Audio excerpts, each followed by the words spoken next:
Hello and very warm welcome to all of you. कैसे हैं आप सब? मैं आपका मेंटर और आप देख रहे हैं लर्न इंग्लिश विदाउट रूल्स का रेगुलर सेशन। ये वही सेशन है जिसमें पिछले दिन मैंने वॉइस की नींव रखी।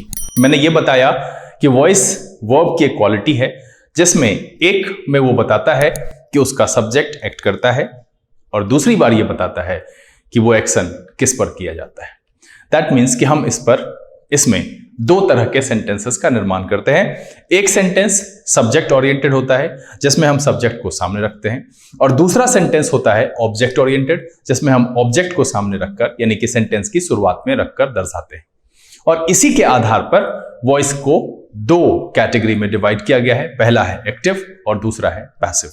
मतलब ये कि जब किसी एक्शन को करने वाले को हम सामने रखकर दिखाते हैं, दैट मीन्स कि ये दर्शाना चाहते हैं कि काम कौन करता है, मतलब हम सब्जेक्ट को दर्शाते हैं और तब सेंटेंस लिखते हैं, वैसी परिस्थिति में वो एक्टिव होता है। जब हम ये दर्शाते हैं कि काम किस पर किया जाता है और उसको प्रायोरिटी में रखकर, शुरुआत में रखकर हम उसके अकॉर्डिंग वर्ब के दूसरे फॉर्मेट को यानी जो चेंज करते हैं, जो कि पिछले दिन मैंने चर्चा भी की थी, अभी हम फिलहाल यहां पर एक शॉर्ट रिव्यू आपके सामने रख रहे हैं। तो उसके आधार पर जब हम लिखते हैं तब हम उसे कहते हैं पैसिव। और पैसिव इसलिए कहा जाता है क्योंकि यहां पर एक्ट करने वाला है बट हमने उसे परोक्ष में रख दिया है, उसको हमने सामने से दर्शाया नहीं है।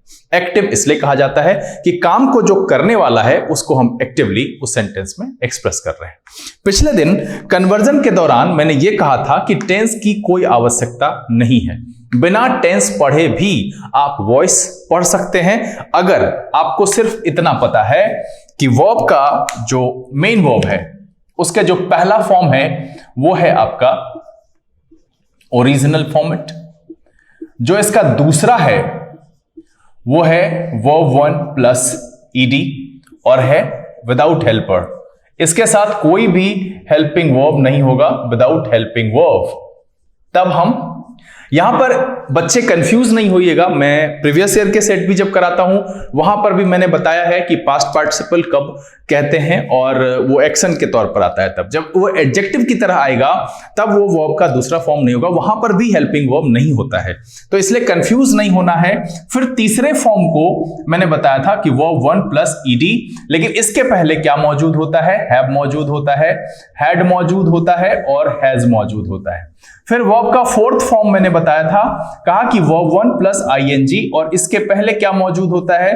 तो इज, आर, एम, वॉज, वर, मतलब वर्ब टू बी के फॉर्मेट यहां पर मौजूद होते हैं। फिर मैंने आपको बताया कि वर्ब का पांचवा फॉर्म वर्ब के पहले फॉर्म के साथ एस और ईएस लगाने से होता है। ये काफी लंबे समय से मैं इसको बताता आ रहा हूं, मैंने कई बार इसकी चर्चा की है। फिर कन्वर्जन के दौरान मैंने बताया था कि बी फॉर्मेट, इसको क्या कहा था मैंने कि डू फॉर्मेट है ये, और इसको मैंने कहा था कि बी फॉर्मेट। मतलब यह है कि जब हम किसी भी सेंटेंस को लिखते हैं और वहां पर यह दर्शाना चाहते हैं कि सेंटेंस में किसी काम को सब्जेक्ट करता है और हम ये एक्सप्रेस करते हैं, दैट मीन्स कि राम खाता है, मोहन खेलता है, अगर हम ऐसे दर्शाते हैं, मतलब ये कि एक्शन कौन कर रहा है, अगर हम उसे एक्सप्रेस करते हैं तो इसको फॉलो करते हैं। यही चीज हम फॉलो करते हैं। जब हम पैसिव बनाते हैं तो उसे हम बी फॉर्मेट में चेंज कर देते हैं। बी फॉर्मेट में चेंज करने का मतलब यह है कि पहला जो हमने लिखा सेंटेंस जिसमें कि मैंने सब्जेक्ट को शुरू में लिखा वो क्या है? तो वो है कि एक्टिव का सेंटेंस और उसमें हम इस फॉर्मेट को फॉलो करते हैं। लेकिन वही एक्शन जिसके द्वारा रिसीव किया जाता है, जो जिस पर कि बी यानी वो रिसीवर है होता है उस पर, तो हम क्या करते हैं कि वर्ब को रिस्पेक्टिवली फॉर्म के हिसाब से हम बी फॉर्मेट में चेंज करके रखते हैं। और पैसिव में इसीलिए जो है बी का ही फॉर्मेट इस्तेमाल होता है और मैंने बताया था कि इसके लिए आप बी का यूज करते हैं। यहां पर जो है वो वॉज, वर का यूज होता है, यहां पर जो है वो हम बिन का यूज करते हैं, वर का प्रयोग करते हैं, यहां जो है हम बीइंग का प्रयोग करते हैं और यहां जो है वो हम इज, आर और एम का प्रयोग करते हैं। तो इतनी बातें आपके मन में ये क्लियर हो गई होगी कि हम किस तरीके से जो है कन्वर्जन करते हैं। और इसीलिए मैंने यहां पर यह बताया कि टेंस की आवश्यकता नहीं है। अगर आप इस फॉर्मेट को समझते हो और इसका कन्वर्जन कैसे किया जाता है इसको समझते हो तो आप आसानी से वॉइस को कहीं पर भी किसी भी सेंटेंस में, अगर वो एक्टिव में है तो पैसिव में कन्वर्ट कर सकते हो, और अगर पैसिव में दिया हुआ है तो हम उल्टा जाकर के उसको एक्टिव में भी चेंज कर सकते हैं। आज हम यहां पर पिछले दिन जो मैंने छोड़ दिया था, मैंने क्या किया था, सिर्फ परिभाषा बताई थी और कन्वर्ट कैसे करते हैं वो बताया था। आज हम यहां पर आपको लिखाएंगे उसके स्टेप्स ऑफ कन्वर्जन और सारे टेंस के सेंटेंसेस को बिना उसका परिचय पहले दिए हुए बना करके बता देंगे और फिर उसके बाद हम उसका नामकरण भी कर देंगे। आज के सेशन में हम इतना ही करेंगे, तो जल्दी से पेपर और पेन लेकर तैयार हो जाइए। देखते हैं कि स्टेप्स ऑफ कन्वर्जन वॉइस के क्या क्या है। चलिए देखते।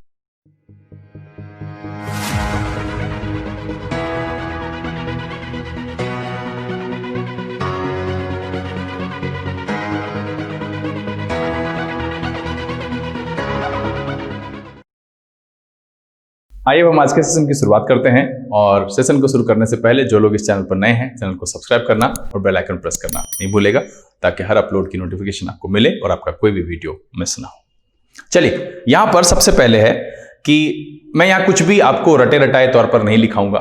पिछले दिन मैंने आपको बताया था कि वॉइस की दो कैटेगरी है और उसमें पहला है एक्टिव, दूसरा है पैसिव। वो आपने लिखा होगा, और उसके स्ट्रक्चर को भी मैंने बताया था कि एक्टिव को हम सब्जेक्ट से शुरू करते हैं और पैसिव को हम ऑब्जेक्ट से शुरू करते हैं। अब यहां पर आज इसको रहने देते हैं, ये काम आएगा आगे भी। अब यहां पर आज हम पढ़ेंगे steps of conversion. Steps of conversion, steps of conversion. अब इसका जो पहला स्टेप है, जो मैं कहता हूं, नाम पर नहीं फंसिएगा।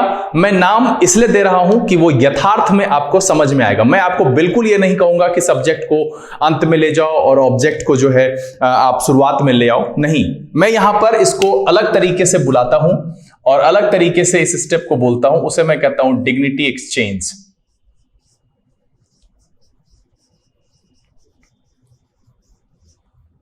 अब इसको समझ लीजिए कि मैं ऐसा क्यों कहता हूं, डिग्निटी एक्सचेंज क्यों कहा मैंने। सबसे पहले कि कोई भी अगर सेंटेंस है, अगर हम लिखते हैं राम प्लेज टेनिस, ठीक है। देखिए, ये सिर्फ ऐसा तरीका है, मैं कुछ भी पुराने ग्रामेटिकल नॉर्म्स को कहीं से भी बदल नहीं रहा हूं। मैं सिर्फ आपके लिए यह कोशिश करता हूं कि वो आसान हो जाए और लंबे समय तक आपको याद रहे। तो यहां पर मैंने क्या कहा, पहला स्टेप मैंने कहा डिग्निटी एक्सचेंज। अब देखिए, डिग्निटी क्या है कि इसकी डिग्निटी क्या है, इसकी डिग्निटी है सब्जेक्ट वाली, है ना, और इसकी डिग्निटी क्या है, इसकी डिग्निटी है ऑब्जेक्ट वाली। और इसका एक अपना प्लेस भी है कि ये जो सेंटेंस है इसमें हम राम से शुरू किए हैं, मतलब ये है कि सब्जेक्ट को हमने शुरू किया है, शुरुआत में लिखा है। अब हम क्या करते हैं कि डिग्निटी एक्सचेंज किया, जो प्रायोरिटी मैंने राम को दे रखी थी वही प्रायोरिटी हम अब ऑब्जेक्ट को दे रखेंगे। मतलब ये है कि एक्टिव में प्रायोरिटी हमने सब्जेक्ट को दिया, उसको जो है सब्जेक्ट वाली जो प्राइम डिग्निटी है वो मैंने दी, इंफॉर्मेशन का आधार बनाया। अब यहां पर पैसिव में हम क्या करेंगे कि ऑब्जेक्ट को प्रायोरिटी देंगे और सेंटेंस से को उससे शुरू करेंगे। तो इसीलिए मैंने यहां पर कहा कि डिग्निटी का एक्सचेंज कर दिए हम, कि जो सब्जेक्ट की डिग्निटी थी वो मैंने ऑब्जेक्ट को दे दिया और जो ऑब्जेक्ट वाली डिग्निटी थी वो मैंने सब्जेक्ट को दे दिया। पैसिव में बस इसलिए करते हैं। अब इस नाम में नहीं फंसेगा, आपको नहीं ध्यान में रहता है कोई बात नहीं है, मैं बस समझाने के एक आसान तरीके पर मैं कभी भी आपको स्टेप 1 में ऐसे नहीं लिखाऊंगा कि सब्जेक्ट को अंत में लिख देते हैं और ऑब्जेक्ट को शुरुआत में लिख देते हैं। नहीं, मैं क्या कह रहा हूं कि जो प्रक्रिया इसके साथ होती है यहां पर हम सब्जेक्ट को लाएंगे तो वही प्रक्रिया इसके साथ यहां पर होगी, और ऑब्जेक्ट को जब हम उधर ले जाएंगे तो सब्जेक्ट का जो फॉर्मेट है, जो उसके साथ प्रक्रिया है, वही वहां पर लागू होगी। और इसीलिए जो इसमें पहला स्टेप होगा, क्या होगा कि सब्जेक्ट को हम क्या करेंगे तो चेंज कर देंगे किस में, बाय प्लस एजेंट में। अब ये एजेंट क्या है, तो ये है ऑब्जेक्टिव फॉर्म। अब देखिए यहां पर डिग्निटी बदली या नहीं बदली, ऑब्जेक्टिव फॉर्म ऑफ सब्जेक्ट। हमने यहां पर क्या किया, कि देखिए हम कभी भी सब्जेक्ट को ऑब्जेक्टिव फॉर्म में नहीं लिखते थे। हमने जब भी लिखा है वो कैसे लिखा, तो वो हमने लिखा है उसको जो है सब्जेक्टिव फॉर्म में ही, मतलब आई लिखा है, ही लिखा है, तो इस तरीके से लिखा है। लेकिन अगर आप इस डिग्निटी एक्सचेंज को लगाएंगे तो चूंकि राम को हम सब्जेक्ट को जो है वो एजेंट बना करके सेंटेंस के लास्ट में ला रहे हैं, दैट मींस कि ऑब्जेक्ट जो जगह खाली कर रहा है एक्चुअली हम उसी जगह पर रख रहे हैं। आप कह सकते हैं कि पैसिव का वो एक जो है ऑब्जेक्ट है, सिंपल सी बात है। और पैसिव का जो सब्जेक्ट होता है वो जो हमारे एक्टिव का ऑब्जेक्ट होता है वो वही होता है। तो हम यहां पर क्या करेंगे कि इसको हम कहां लिखेंगे, सब्जेक्ट को चेंज कर देंगे बाय प्लस एजेंट में, और कहां लिखेंगे, at the end, at the end. और दूसरा जो है वो हम क्या करेंगे कि दूसरा, तो सबसे पहले क्या करेंगे, यहां देखिए कि राम जो इधर है वो क्या हो जाएगा, बाय राम। अब यहां पर यही अगर राम की जगह पर हमने लिखा होता ही तो ये क्या हो जाता, बाय हिम।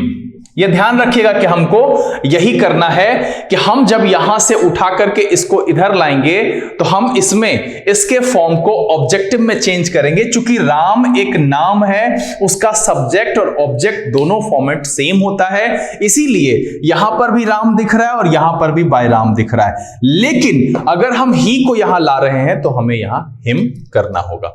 फिर जो इसका दूसरा स्टेप है वो क्या है, दूसरा स्टेप है कि ऑब्जेक्ट को हम कहां लिखेंगे, सब्जेक्ट की जगह पर लिखेंगे। और किस फॉर्म में, ठीक सब्जेक्टिव फॉर्म में लिखेंगे इसको, है ना, सब्जेक्टिव फॉर्म में लिखेंगे। यहां सीधा सा है कि सब्जेक्टिव फॉर्म में लिखेंगे। तो मतलब यह है कि अब जो ये टेनिस है, यहां पर जो ये टेनिस लिखा हुआ है ये शुरुआत में आएगा, और फिर से टेनिस चूंकि यहां पर जो है एक नाम है इसीलिए उसके फॉर्म में कोई बदलाव नहीं हुआ है। हम यही दो प्रक्रिया करते हैं। डिग्निटी एक्सचेंज कहने का मतलब मेरे तरफ से मैं जो इसको बुलाता हूं जो बच्चों को आसानी से याद रह जाए, तो डिग्निटी एक्सचेंज कहने का मतलब यह है कि आप डिग्निटी एक्सचेंज जब कर रहे हैं दैट मींस कि सब्जेक्ट वाली डिग्निटी आप ऑब्जेक्ट को दे रहे हैं और ऑब्जेक्ट वाली डिग्निटी जो है वो आप सब्जेक्ट को दे रहे हैं। और सभी प्रक्रियाएं उसी तरह से लगती है कि अगर हम ऑब्जेक्ट को ऑब्जेक्टिव फॉर्म में लिख रहे हैं तो सब्जेक्ट को जब एजेंट बना रहे हैं तो उसे भी हम उसी फॉर्म में लिख रहे हैं, मतलब है कि उसकी डिग्निटी बदल दे रहे हैं। तो पहले स्टेप में आप इस नाम को याद रखो या ना रखो, इतना ही याद रखो, पुराने प्रक्रिया से ही याद रखो। बट मैं इसे इसलिए ये कहता हूं क्योंकि भाई यहां पर दिखता है कि हमने क्या किया है, और इससे ये बातें क्लियर हो जाती है आपके मन में कि भैया इधर जो ही है वो यहां आके हिम होता है, और अगर इधर हिम लिखा हुआ रहेगा तो वो इधर आके ही हो जाएगा। जैसे एक सेंटेंस आप यहां पर एग्जाम्पल के तौर पर अगर मैं यहां पर साइड में लिख दूं तो देखिए कि अगर सीधा है कि आई टीच हिम, अगर आप इस तरीके से लिखते हो तो देखिए मैंने जो डिग्निटी एक्सचेंज की बात कही है वो यहां पर आपको दिख जाएगी कि आप जब इसे लिखोगे तो देखो आप इसको आई, जबकि एक्चुअल सब्जेक्ट है मेरा, लेकिन हमने इसे क्या किया कि ऑब्जेक्ट वाली डिग्निटी उसे प्रदान कर दी, हमने ऑब्जेक्टिव फॉर्म में लिखा। अब यहां जो हिम है देखिए वो एक्चुअली हमारे सब्जेक्ट का सेंटेंस का ऑब्जेक्ट है, लेकिन हम इसे यहां पर जब लिखेंगे तो ही लिखेंगे, और इसीलिए मैंने इसे कहा डिग्निटी एक्सचेंज। तो पहले वाले में ध्यान रखना है, और इसको कहां लिखना है, ये जो मैंने लिखा है इसको लिखना है in the beginning, in the beginning. अब यहां पर दो बातें क्लियर हो गई, आप इसे रोक करके स्क्रीनशॉट ले लो या फिर आप इसे लिखना चाहो तो लिख लो। दो बातें यहां पर है, पहला क्या है, सब्जेक्ट बाय प्लस एजेंट करेंगे, वाक्य के अंत में रखेंगे, ऑब्जेक्ट को सब्जेक्टिव फॉर्म में चेंज करके सेंटेंस की शुरुआत में रखेंगे। This is the first step of conversion. ठीक है, चलिए अब यहां पर दूसरा,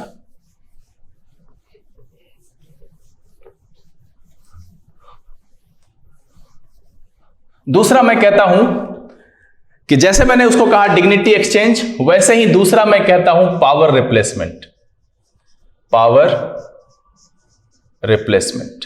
अब देखिए जैसे ही डिग्निटी एक्सचेंज होगी तो पावर भी रिप्लेस होगा। मान लीजिए कि मैं एक शिक्षक हूं तो मेरी एक अपनी डिग्निटी है और मेरा एक अपना जो है पावर है। अगर मैं स्टूडेंट की कतार में बैठ जाऊं, मतलब यह है कि मुझे जो है मेरी डिग्निटी एक्सचेंज कर दी जाती है कि मैं स्टूडेंट की तरफ बैठूं और मेरे सामने कोई और आ जाता है, तो उस टाइम पर मेरा पावर भी बदल जाता है। पावर बदलने का मतलब है कि अगर मैं स्टूडेंट हूं तो स्टूडेंट के अकॉर्डिंग ही पावर लगेगा, और अगर कोई टीचर है तो वो टीचर के अकॉर्डिंग ही पावर को फॉलो करेगा। तो मतलब यहां पर जो मैंने पावर रिप्लेसमेंट की बात कही, तो पहला जो सेंटेंस मैंने लिखा था कि राम प्लेड टेनिस, मैं यहां पर किस पावर की बात कर रहा हूं वो देखिए कि ये जो है ये डोअर है और ये जो है ये रिसीवर है। तो इसका मतलब है कि इस पर डू वाला फॉर्मेट लगेगा, है ना, और इस पर जो है बी वाला फॉर्मेट लगेगा। मतलब यह है कि जब कभी भी हम जो है सेंटेंस की शुरुआत करेंगे सब्जेक्ट से, तो हम अपने वर्ब को हमेशा डू फॉर्मेट के अकॉर्डिंग, मतलब है कि इस फॉर्म के अकॉर्डिंग ही लिखेंगे। साधारण तौर पर यही फॉलो किया जाता है हर जगह पर। मॉडल के साथ भी होता है, तो हम जब सब्जेक्ट की शुरुआत करते हैं तो मॉडल उसके साथ रहता है, और जब नहीं होता है तो उस मॉडल को हम बी फॉर्मेट के साथ लिखते हैं। ये हम अगले एपिसोड में बताएंगे। धीरे धीरे हम वॉइस को आगे ले जा रहे हैं, क्योंकि ये एसएससी वाले बच्चों के लिए विशेष करके बहुत जरूरी है, क्योंकि 25 क्वेश्चन वहां से पूछा जाता है। मैं बिल्कुल ये नहीं कह रहा हूं कि बैंक के बच्चों के लिए जरूरी नहीं है, बैंकिंग में इससे एरर पूछा जाता है और इसका कंसेप्ट आपको समझना बहुत जरूरी है, क्योंकि लिखने में, एरर स्पॉटिंग में इससे बहुत सारी गलतियां बच्चों से होती है। तो सीधा सा है कि देखिए ये राम जो है वो डोअर है, यानी एक्शन को करने वाला है, तो हम इस फॉर्मेट को फॉलो करके लिखते हैं, क्योंकि एक्ट करने वाले का वर्ब फॉर्मेट यही है। लेकिन जिस पर होता है उसको हम बी फॉर्मेट, मतलब इसी का सिमिलर सिमिलर रिप्लेस करते हैं। सिमिलर सिमिलर जो है रिप्लेस करते हैं और उसी के अकॉर्डिंग हम उसको लिखते हैं। तो यहां पर क्या हो जाएगा, पावर रिप्लेसमेंट में हम सीधा सीधा जो है डू फॉर्म को किस में चेंज कर देंगे, बी फॉर्म में। ठीक है, और उसके बाद जो एक पॉइंट आएगा, ठीक, put past participle of given verb after be form। बस इतना ही करना है, रेस्ट अगर कुछ बचता है तो उसको हम कॉपी करेंगे। और देखिए कि यहां पर हम इस सेंटेंस को बनाते हैं। एक बार फिर से देखिए, तो सबसे पहले मेरा जो है, हम पहला डिग्निटी एक्सचेंज कर लेते हैं। तो यहां पर क्या आ जाएगा, टेनिस आ जाएगा, और इधर क्या आ जाएगा, बाय राम आ जाएगा। मैंने ये पहला स्टेप फॉलो किया। क्या किया कि राम को हमने बाय के साथ अंत में लिख दिया और टेनिस को हमने सब्जेक्ट की जगह पर लिखा। अब यहां पर क्या है कि मेरा जो डू फॉर्म है, मतलब डोअर का जो फॉर्म है वो क्या है, दूसरा है, तो मुझे रिसीवर का भी दूसरा ही फॉर्म लिखना पड़ेगा। दैट मीन्स कि मुझे वॉज और वर में से किसी एक का चुनाव करना पड़ेगा। अब हम ये देख रहे हैं कि टेनिस मेरा सिंगुलर है। जब टेनिस मेरा सिंगुलर है तो इसके साथ क्या लगेगा, वॉज, और अब यहां प्ले, इसमें से मैंने इसका फॉर्म निकाल लिया। अब ये हो गया यहां पर दूसरा फॉर्म। देखिए सेम सेम, आप कभी भी ये मत चक्कर में रहना कि भाई वॉइस के हर फॉर्मेट में, बच्चे अक्सर यही समझते हैं कि एक्टिव से जब हम पैसिव बनाते हैं ना, तो हर फॉर्म में वर्ब के तीसरे फॉर्मेट का प्रयोग किया जाता है। ऐसा बिल्कुल नहीं है। अगर ऐसा होगा तो हर सेंटेंस जो है वो फिनिश्ड एक्शन को दर्शाना शुरू कर देगा। तीसरे फॉर्म का क्या यूज है कि वो जब हम किसी एक्शन को कर लेते हैं फिनिश्ड हो जाता है, चाहे वो फ्यूचर में संभावना हो फिनिश की वो, या पास्ट में किसी को फिनिश कर लिया था वो, या प्रेजेंट में किसी को फिनिश कर चुके हैं वो, इतना ही दर्शाएगा। वॉइस पैसिव क्या इतना ही दर्शाता है, आप सोचिए। अगर वो उतना ही नहीं दर्शाता है तो अब आप इस बात को आसानी से समझिए कि यहां पर जो दूसरा फॉर्मेट दिया हुआ था, हमने उसी को दूसरा फॉर्मेट किसके में चेंज किया, यहां पर जो है एक्शन वाला यानी डोअर का फॉर्मेट था, इसलिए हमने नॉर्मल V2 लिखा है। अब ये रिसीवर, क्योंकि एक्शन इस पर होता है इसलिए हमने बी का फॉर्मेट लिखा। और जब हम यहां से दूसरा फॉर्मेट निकाल चुके हैं तो बचा क्या यहां पर, प्ले, क्योंकि प्ले एक साधारण है, उस साधारण जो है एक्शन वर्ड है, जब हम उसे एक्शन की तरह इस्तेमाल करते हैं तो उसके 5 फॉर्म होते हैं। पहला वाला है उसका कुछ अलग मीनिंग है जो कि टेंस में मैंने चर्चा की है। अगर आपने नहीं देखा है तो मैं यहां पर टेंस का प्लेलिस्ट लगा दे रहा हूं, एक एक करके आप उसे देखिए और बातों को समझने की कोशिश कीजिए कि हर बार हम पैसिव में कभी भी तीसरा फॉर्म प्रयोग नहीं करते हैं। अगर यह मान्यता आपके मन में है कि हम हर बार पैसिव में जब रूपांतरित करते हैं एक्टिव के सेंटेंस को, जब हम चेंज करते हैं तो वहां पर V3 लिखना होता है, यह गलत है, यह एक मिथ है। यहां पर सीधा समझिए कि हम क्या कर रहे हैं कि वर्ब का दूसरा फॉर्म डूअर के अकॉर्डिंग लिख रहे हैं, यहां रिसीवर के अकॉर्डिंग लिख रहे हैं। तो हमने इसको क्या किया, बी में चेंज कर दिया। अगर यहां पर प्लूरल होता तो हम वर लिखते। अब मैंने कहा कि इसको पास्ट पार्टिसिपल में बदलेंगे तो उसका पास्ट पार्टिसिपल भी जो होता है वो सेम ही दिखता है। तो सिंपल सी बात समझिए कि अगर यही पास्ट पार्टिसिपल, अब यहां पर अंतर समझ लो थोड़ी सी जो है, थोड़ा सा मैं क्लियर कर दूं कि अगर पास्ट पार्टिसिपल को हम हैज हैव के साथ रख लें, यहां समझो हैज हैव के साथ अगर हम रख लें तो वही फिनिश्ड एक्शन को दर्शाएगा, और उसको अगर हम बी के साथ रख लें तो वो पैसिव दिखाएगा। जिस वाले बी को रखेंगे, दूसरे फॉर्म में बी को रखेंगे तो वो क्या हो जाएगा, पास्ट का जो है दूसरे को रखे तो पास्ट के सिंपल का पैसिव बताएगा। तीसरे के साथ रखेंगे तो वो पास्ट परफेक्ट हो सकता है, प्रेजेंट परफेक्ट हो सकता है। मतलब तीसरा जो है, तीसरा किसका होगा, तो हैज हैव, और जब लगाएंगे V3 तभी हम उसको बिन में चेंज करेंगे ना। तो ये बात यहां पर समझने वाली है कि हमने इस V2 को यहां V3 में चेंज नहीं किया है, ये V3 नहीं है, ये यहां पर क्या है, पास्ट पार्टिसिपल है। क्या है, पास्ट पार्टिसिपल है। ये चीज आपको ध्यान में रखनी चाहिए। मैं समझता हूं कि आप ये दोनों स्टेप, डिग्निटी एक्सचेंज और पावर रिप्लेसमेंट, अच्छे से समझ गए होंगे। आप यहां पर स्क्रीनशॉट ले लो और फिर उसके बाद लिखना चाहो तो इसे लिख भी सकते हो। सिंपल सी बात यहां पर समझने वाली है कि हम वॉइस कन्वर्जन में 2 स्टेप फॉलो करते हैं। पहला क्या स्टेप फॉलो करते हैं, वो स्टेप आया कहां से, तो डेफिनेशन के आधार पर, अकॉर्डिंग टू द डेफिनेशन। क्या कि हम एक्टिव में सब्जेक्ट ओरिएंटेड सेंटेंस लिखते हैं। That means we have to put a subject in the beginning of the sentence, है ना। हमको जो है सेंटेंस बनाना होगा तो सब्जेक्ट को जो है वो बिगिनिंग में रखना होगा किसी सेंटेंस के। अब पैसिव में क्या करते हैं कि हमको ऑब्जेक्ट ओरिएंटेड सेंटेंस बनाना होता है, दैट्स व्हाई हम ऑब्जेक्ट को शुरू में रखते हैं। तो ऐसा करते हैं तो उसके लिए मैंने बताया डिग्निटी एक्सचेंज। जरूरी नहीं है कि आप नाम याद रखें, बट आसानी से ये बात समझिए कि ये बात आई कहां से। ये जरूरत है मेरी, नियम नहीं है। हम ऐसा करेंगे तभी हम ऑब्जेक्ट के आधार पर सेंटेंस बना पाएंगे। किसी नियम की गुलामी करके नहीं बना सकते, क्योंकि कुछ ऐसे सेंटेंस आपको आगे आने वाले समय में मैं खुद ही बताऊंगा जहां पर ये रिप्लेसमेंट नहीं होता है, ये रुक जाता है। हम कॉपी कर लेते हैं, सिर्फ वर्ब के फॉर्मेट चेंज करते हैं। खैर, उस पर हम आगे आने वाले एपिसोड्स में बात करेंगे।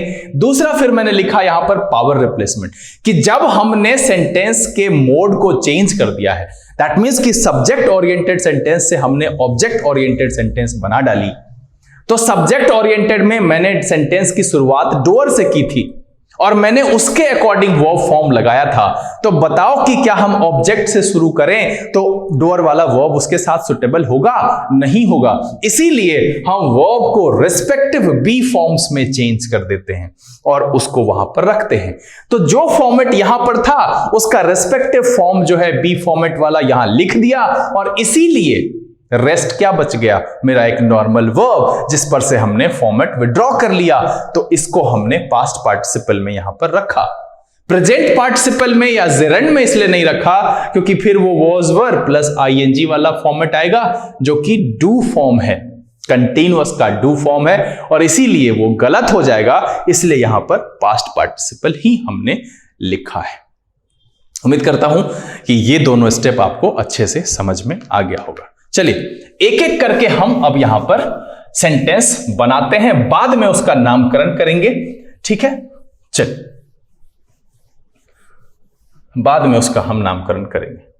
चलिए हम पहले एक सेंटेंस लेते हैं और एक एक करके देखते जाइए, ठीक। पहला है कि आई प्ले क्रिकेट, ठीक। अब देखिए यहां पर सबसे पहले क्या होगा, क्रिकेट, ठीक। यहां क्या हो जाएगा, आई बाय मी। और मैंने पहले ही कहा है कि आप एजेंट लिखो या ना लिखो, इससे कोई ज्यादा फर्क नहीं पड़ने वाला है, बिल्कुल, क्योंकि हम ऑब्जेक्ट ओरिएंटेड सेंटेंस बना रहे हैं, इसलिए एजेंट जो है वहां पर कोई महत्ता नहीं रखता है। अब यहां पर क्या है कि यहां लगा हुआ है V1, ठीक है, और V1 के लिए हमारे पास जो फॉर्म है B, और ये टेंस में मैंने बताया था कि B कभी भी अकेले हेल्पर के तौर पर इस्तेमाल नहीं होता है ना। उसके लिए ग्रामरियन ने अलग से इसमें व्यवस्था की है इज, आर और एम की। हमने ये आपको पहले ही बता दिया है कि बी का प्रयोग हम क्यों नहीं करते हैं, टेंस में बताया गया है। आप टेंस के एपिसोड्स को गौर से देखिए, क्योंकि वो जब अकेले लिखा जाएगा तो मीनिंग नहीं देगा, इसीलिए बी को नॉर्मलाइज, उस फॉर्म को डू वाले फॉर्म की तरह नहीं रखा गया है, उसको आसानी से एक्सप्रेस करने के लिए जो है इज, आर, एम आसानी से बना दिया गया। और इसीलिए क्रिकेट मेरा सिंगुलर है, इसलिए यहां पर इज लगेगा, और इसका जो पास्ट पार्टिसिपल हो जाएगा वो हो जाएगा प्लेड, और ये आपका पैसिव यहां पर तैयार हो गया। मैं यहां पर एक एक करके ए और पी लिख रहा हूं, आप इसको समझ जाएंगे, ठीक है। चलिए इसी का एक और एग्जांपल लेते हैं कि अगर हम कहें कि ही प्लेज गिटार, ठीक, अब यहां पर क्या करेंगे, फिर से वही गिटार, और यहां क्या हो जाएगा, बाय हिम। मैंने पहले ही कहा है कि आप इसको लिखो या ना लिखो क्या फर्क पड़ता है। यहां ये पांचवा फॉर्म है, और पांचवे में मेरे पास इज, आर और एम मौजूद है। गिटार मेरा सिंगुलर है, इसलिए इसके साथ इज लगेगा, और प्लेज का क्या हो जाएगा, प्लेड। चलिए ये आपका एक्टिव है और ये आपका पैसिव है। चलिए अब हम कंटीन्यूअस की बात करते हैं। तो ये सबसे पहले देखिए, मैंने यहां पर टेंस बिल्कुल नहीं पहचाना, बिल्कुल बिना टेंस की बात किए हुए मैंने आपको ये सेंटेंस कन्वर्ट करके दिखाया, और ये है आपका प्रेजेंट इंडेफिनिट। चलिए आगे फिर इसी तरीके से हम सेंटेंस लेते हैं कि ही इज प्लेइंग टेनिस, ठीक। अब देखिए कि यहां पर फिर से क्या करेंगे, हम टेनिस को सामने लाएंगे, पहला स्टेप डिग्निटी एक्सचेंज, और यहां क्या हो जाएगा, बाय हिम। यहां देखिए कि वर्ब का कौन सा फॉर्मेट लगा हुआ है, चौथा, और चौथे का बी फॉर्म क्या है, बीइंग। तो हम क्या लिखेंगे, बीइंग, और इसमें से जो पास्ट पार्टिसिपल आएगा वो आ जाएगा प्लेड, और इस इज को कॉपी कर देंगे। ध्यान रखिएगा कि अगर मेरा ऑब्जेक्ट प्लूरल होगा तो ये जो इज है वो आर में चेंज हो जाएगा, मतलब उसी के सुटेबल फॉर्मेट को हम वहां पर रखते हैं, ये करना पड़ेगा ना। अब मान लीजिए कि टेनिस एंड क्रिकेट लिखा हुआ है तो टेनिस एंड क्रिकेट आर हो जाएगा, चूंकि सिंगुलर है इसलिए मैंने कॉपी कर दिया। बट अगर मेरा ऑब्जेक्ट प्लूरल हो और पहले से दिया गया सब्जेक्ट सिंगुलर हो तो हम ऑब्जेक्ट के अकॉर्डिंग ही सब चीज को फॉलो करेंगे, तो उस केस में ये इज बदल जाएगा। और ये देखिए आपका एक्टिव, और ये देखिए आपका पैसिव, और ये जो सेंटेंस है वो आपका प्रेजेंट कंटीन्यूअस का है। अब यहां पर फिर से हम एक सेंटेंस और लेते हैं कि राधा हैज फिनिश्ड इट।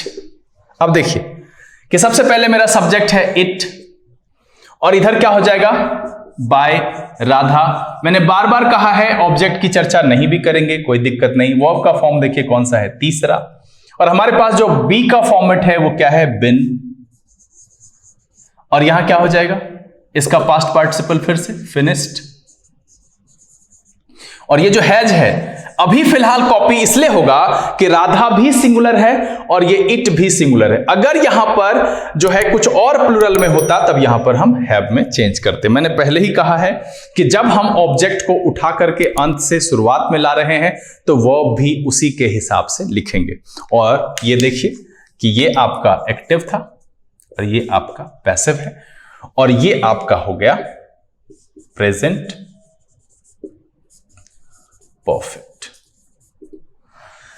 मैं समझता हूं कि इससे आगे आज यहां पर मैं रोक देता हूं।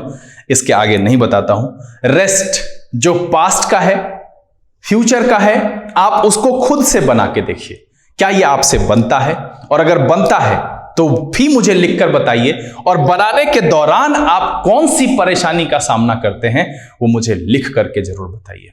मैं कोशिश करूंगा कि उसका समाधान जल्द से जल्द आपके सामने लेकर के आऊं। और एक और बात कि अगर आपके पास हेल्प बुक है तो प्रैक्टिस करने में कोताही नहीं बरतिएगा, बनाइएगा जरूर, क्योंकि यह बनाना बहुत जरूरी है। अगर आप इसे प्रैक्टिस नहीं करेंगे तो जब हम इसको एडवांस लेवल पे ले जाएंगे तो वो आपसे नहीं बनेगा। एसएससी वाले बच्चे तो भाई खास करके प्रैक्टिस करें, और मैं ये नहीं है कि बैंक वालों को मना कर रहा हूं, और जब इसको बनाएंगे तभी आप एरर स्पॉटिंग आसानी से कर पाएंगे।